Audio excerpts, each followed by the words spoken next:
मी आज तुमच्या समोर हा वचन देतो की 15 दिवसाचे आत 2 ठिकाणे साहेबांनी जे सांगितला ते राहता आणि नगर दोघेही ठिकाणे 15 दिवसाच्या आत संत गाडगेबा बाबा राईत इस्कॉन सुरू होईल।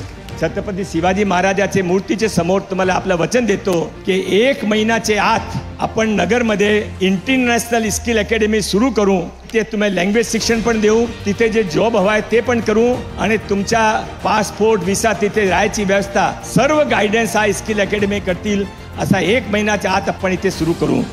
आजचे नंतर ITI मध्ये आपण ट्रेनिंग कोर्सेस सुरू करू। जे काय आपल्या इथे रिक्वायरमेंट आली आहे ते 5 कोर्सेस नक्की करून आम्ही प्रत्येक विधानसभामध्ये एक ITI मध्ये आपला 15 दिवसाचा ट्रेनिंग कोर्स आपण आपला तयार करू आणि ज्याने रोजगार हवा किंवा स्वरोजगार हवा आहे त्यासाठी विखे पाटील परिवारसह पूर्ण महाराष्ट्र सरकार आणि मी कौशल्य विकास मंत्री म्हणून उभे आहे।